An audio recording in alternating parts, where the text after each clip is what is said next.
रातको लगभग 9 बजेको समय थियो। वर्षाको सिजन भएकाले सारा बाटो चिप्लो हावा सुसाउँदै चलिरहेको।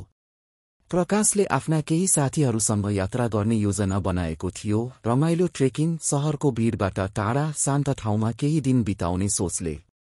साथीहरूले एउटै ठाउँको नाम भने, खर्के गाउँ।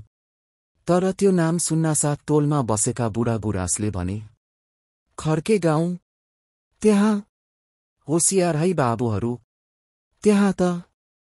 उनी अगाडि केही बोल्न पाएनन्, तर आँखामा देखिएको त्रास सबैलाई याद रह्यो। प्रकाश, सूरज, रमन र सागर 4 जना बाइक लिएर हिँडे। बाटो सबैभन्दा शान्त जंगल पार गर्दै उनीहरू साँझपख त्यो गाउँको नजिक पुगे। गाउँ पुग्दा अचम्म लाग्ने शान्ति थियो। न बच्चाको हाँसो, न कुखुराको आवाज, न मान्छेको बोली, एकदम सुनसान। प्रकाशले फुसफुसाउँदै भन्यो, यो गाउँ साँच्चै अजीब छ नि। एक बुढी आमैको मात्र उपस्थिति थियो, घरको ढोका अगाडि बसिरहेकी। अनुहारभरि चाउरी, आँखामा रित्तोपन।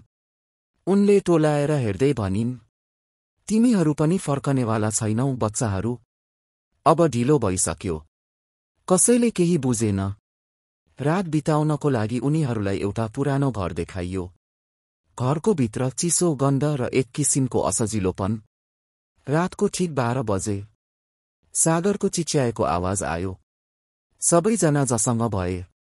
दौडिएर हेर्दा सागर बेहोस, मुखबाट रगत बगिरहेको। उसले बारम्बार एउटै कुरा बरबराइरह्यो। उसको आँखा, रातो आँखा। म देखेँ।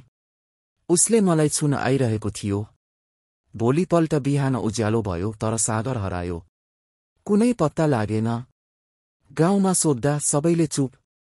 कहिलेकाहीँ सायद टाढाबाट केही मान्छे देखिन्थे, तर केही नबोली हराउँथे। रमन झन् डरायो।